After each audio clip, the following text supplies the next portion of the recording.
You may be seated.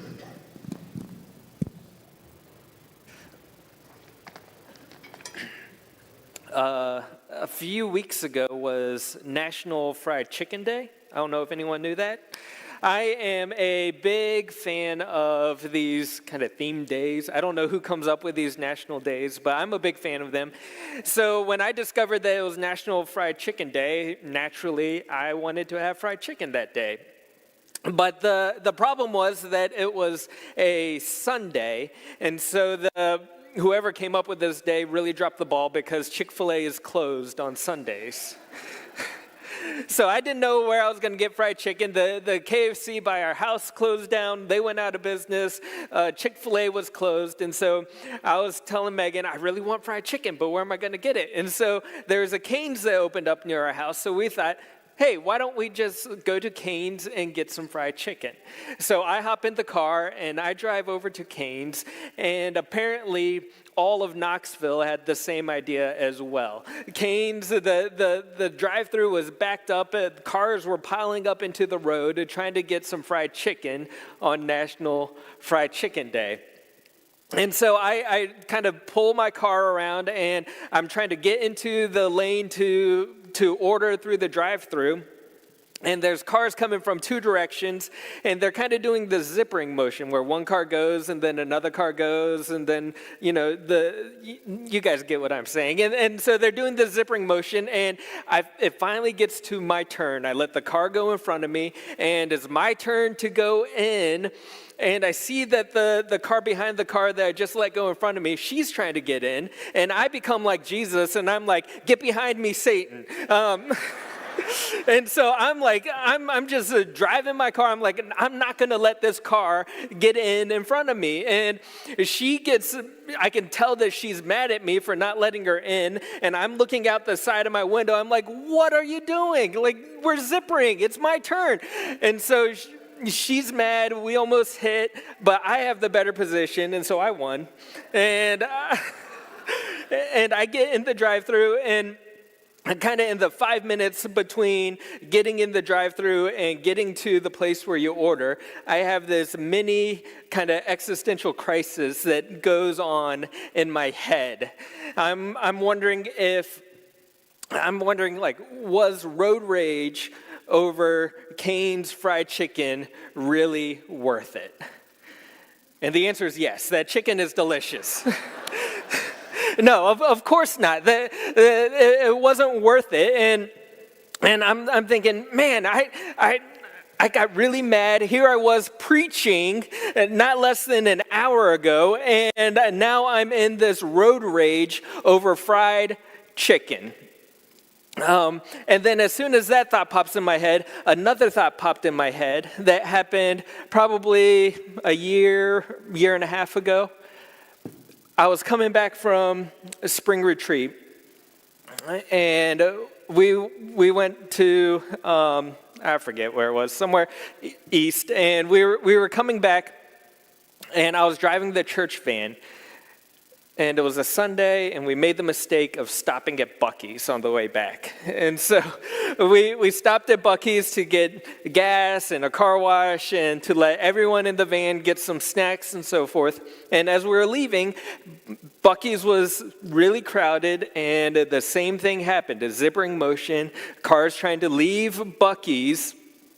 And this time, the car that, a car goes and I'm supposed to go, but the car sneaks in front of me, and I get so mad, and I lay on my horn, and I'm about to call this woman some choice names when I realize I'm driving the church van and there's a bunch of students behind me. And so I restrain myself, and then I think, and all this is happening within 5 minutes, and I think, well, I wouldn't get angry if these idiots would just kind of learn how to drive and so forth. And I start making excuses for myself and my road rage. And I think that this is what we do sometimes, don't we? We just kind of, we make excuses for ourselves, and we think we're justified in our actions and the way we're doing things, and we forget Yeah, and so we make these excuses and justifications for ourselves, and we think everyone else is their mistakes and the way they behave isn't okay. But if I do it, it's okay because I'm justified, and that's not really who I am. This morning, we're going to continue our story, our series called Story, and we're going to be looking at parables from Jesus. And the parable this morning comes from Luke chapter 7, starting in verse 36. It says, one of the Pharisees asked him being Jesus, to eat with him, and he went into the Pharisee's house and reclined at table. And behold, a woman of the city who was a sinner, when she learned that he was reclining at table in the Pharisee's house, brought an alabaster flask of ointment. And standing behind him at his feet weeping, she began to wet his feet with her hair, or with her tears, and wiped them with the hairs of her head, and kissed his feet, and anointed them with the ointment. So Jesus is at this house of this Pharisee, who we will later find out his name is Simon. And so Jesus is at Simon's house, and this woman discovers that Jesus is there and can't help herself and just comes in and starts anointing and crying and washing Jesus' feet. And I'm not a Middle Eastern cultural scholar, but my guess is that this would have been awkward and uncomfortable for everyone in the room, just as it would be if something similar happened today. And Simon, we see that he actually handles this okay a lot better than I would. And so if we read on, we see Simon's reaction. It says, and when the Pharisee who had invited him saw this, he said to himself, if this man were a prophet, he would have known who and what sort of woman this is who is touching him, for she is a sinner. And Jesus answering said to him, Simon, I have something to say to you. And he answered, say it, teacher. We kind of get this internal dialogue that Simon has in his head. And he is kind of going through his own mini existential crisis. And he says that, this, if Jesus were a prophet, he would know that this woman is a sinner. And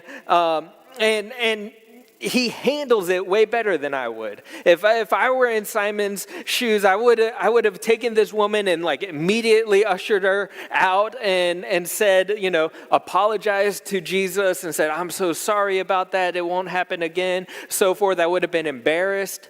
So Simon actually handles this situation a lot better than I would. But it is clear from this text that all Simon sees is that this woman is a sinner. And sometimes we do the same thing. Sometimes all we do is we see someone for the sins that they have committed or the situation that they are in, and that is all that we see of them. People get boiled down to kind of being a sum of their sins and the situation that they are in. And Jesus kind of sees this in Simon, and it prompts him to tell this parable. It says, verse 41, a certain money lender had two debtors. One owed 500 denarii and the other 50. When they could not pay, he canceled the debt of both. Now, which one of them will love him more? Simon answered, the one, I suppose, for whom he canceled the larger debt. And he said to him, you have judged rightly. And so there's these two debtors. One owes 50 denarii, which is about equivalent to, about 2 months' worth of work. And the other one owes 500 denarii, which is nearly 2 years' worth of work. And they both owe this amount, and neither of them can pay. And the person cancels both of their debts. And Jesus asked Simon, which one loves him more? And Simon answers correctly, the one who owes 500. If you owe like 50 denarii, that's kind of doable, isn't it? Like if you owe 2 months worth of work, it's a lot, but it's kind of doable. You could think to yourself, yeah, maybe with some hard work and some planning and some budgeting, I can get out of this debt. This isn't so bad. I can work my way out of this debt. But there comes a point, and I think it gets to around 2 years worth of wages where you start thinking, there is no way I am ever going to get out of this debt. This debt is insurmountable. There is nothing I can do. I'm going to be in debt for the rest of my life. And so, of course, the one who owes the insurmountable amount is going to love the debtor more that forgives the debt because he owes this insurmountable amount. And so Simon answers correctly. And then Jesus says this, verse 44, then turning toward the woman, he said to Simon, do you see this woman? Jesus isn't asking if Simon just physically sees this woman. Of course, everyone in the room sees this woman. She is causing this scene, that she is uncontrollable, weeping, crying, probably making a ton of noise, and everyone sees this woman. Jesus isn't asking if Simon physically sees this woman. What he is asking, and this had to have been a gut check to Simon, is, do you see this woman the same way that I see this woman? Do you see this woman as more than what is on the surface, as more than a sum of her sins and the situation that she is? Do you see this woman the same way that I see this woman? As a beloved daughter of God whose sins have been forgiven. Continuing on. It says, I entered your house. You gave me no water for my feet, but she has wet my feet with her tears and wiped them with her hair. You gave me no kiss, but from the time I came in, she has not ceased to kiss my feet. You did not anoint my head with oil, but she has anointed my feet with ointment. Therefore I tell you, her sins, which are many, are forgiven. For she loved much. But he who is forgiven little loves little. Jesus, he kind of turns it around on Simon. And we may think that this is a harsh way to treat the host that you are a guest of in their house. And Jesus isn't trying to be rude to Simon. Instead, what Jesus is trying to get Simon to understand is that he is no better than this woman. He has committed just as many, if not more, social and cultural faux pas as this woman. And Jesus is trying to get Simon to understand that he is the one that owes 500 denarii. And this is what God is reminding us of this morning as well, is that we are all the ones who owe 500. We all have this insurmountable debt. And so, but that's not fun. Like we hear this parable and we all want to think of ourselves as the one who only owes 50, don't we? We all want to think that we're not doing so bad and we only owe this small amount, and with maybe some hard work to conquer some of our sins and some diligence and some patience and so forth, we can overcome that debt that we owe. And we like to think of ourselves as not that bad. Just like with me and my driving, I don't want to think I have road rage, but twice now I have gotten angry for the exact same thing. Maybe I do have some road rage in me. And we're quick to make excuses for ourselves and justify ourselves, and we say like things like, that's not really who I am. And we make excuses. Like, I don't really have an anger issue, or I'm not really that irritable. I've just been stressed at work. Like, I don't have a drinking problem. I just like to go out and have fun occasionally. Like, that person over there, they're in way more debt than I am. Like, I am doing so much better than them. And we all like to think of ourselves as the one who owes 50. But until we start viewing ourselves as the one who owes the insurmountable debt, the one who owes the 500 denarii, we will always have the reaction of Simon. We will always think we are better than others. We will always think that we aren't doing so bad, and we will always think that we can get out of this debt on our own. And until we get to the point where we realize we owe 500 and this insurmountable amount, we will never have the reaction of the woman who just loves Jesus so uncontrollably that she can't help herself. She has to go to where Jesus is because she understands the love that Christ has displayed towards her.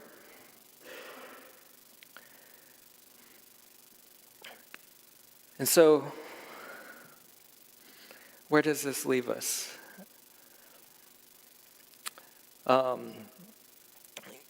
When we think we owe, once we start to realize we owe the 500, like it really isn't that fun to think about, right? We don't like to think of ourselves as that way. And so I'm very encouraged by Jesus' words in the last few verses of this section of text. It says, "And he said to her, 'Your sins are forgiven.' Then those who were at the table with him began to say among themselves, 'Who is this who even forgives sins?' And he said to the woman, 'Your faith has saved you. Go in peace.'" This woman already understood the grace and the forgiveness that she had received from Jesus. Like, that is why she is there in the first place, because she understood the depth of her debt that she owed and the amount of grace and forgiveness that Christ gave her. And so she is demonstrating that love as a result. And so I don't think Jesus tells this woman this for her sake, because she understands it. That's why she's there. Jesus says this for everyone else that was in the room and for you and I, because sometimes when we get into this thinking that we owe an insurmountable amount, it's depressing. We think like, man, what can I do? And so God is reminding us that our debt is forgiven. And the only reaction that we should have is that of this woman, an uncontrollable gratitude and love towards God. I'm going to brag a little bit on my wife. So she has been working on her PhD for a while, and this Tuesday, actually, she is defending her dissertation. And after Tuesday, I guess I'm going to have to call her Dr. Mundy.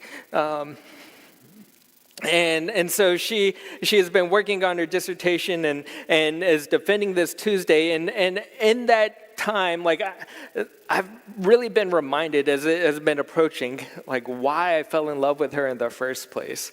She is obviously way smarter than I am. She is hardworking. She is beautiful inside and out. She is patient with our kids. She has been working on this PhD while parenting 2 kids under the age of 5, and she keeps our household running. Like, she has more appointments and stuff that our kids would miss every single doctor's appointment there was if it wasn't for my wife. And so she keeps everything going, and I am so thankful for her and so appreciative of her and all the hard work and everything that she has put in to get to this point. And there are times where I'm around her all the time. I am in the house all the time. I take it for granted all that she does for our family. And I think we do that sometimes with God. I think sometimes we kind of become complacent. We have just accepted that God is going to forgive us, and He has forgiven us of this insurmountable amount that we stop showing the appreciation that we should.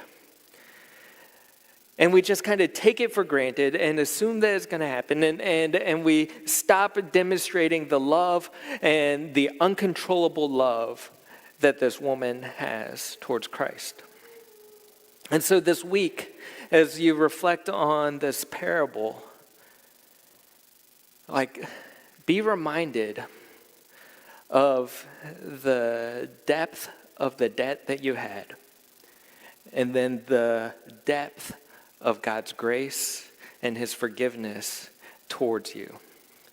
And become uncontrollable and sloppy and overwhelmed with your love back towards God this week.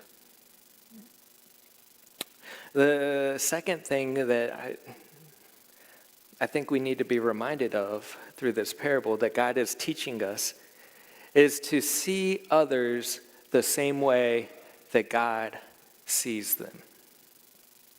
Maybe there is someone in your life who you kind of just see them in this certain light. And all you see is what's on the surface. So their situation that they are in, their sin that they're kind of entangled in that they can't seem to get out of. And that's all you see of them. And pray this week that you will see them as more than the sum of their sins and the situation that they are in. And pray to have God let you see them the same way that He sees them, as a forgiven child of His.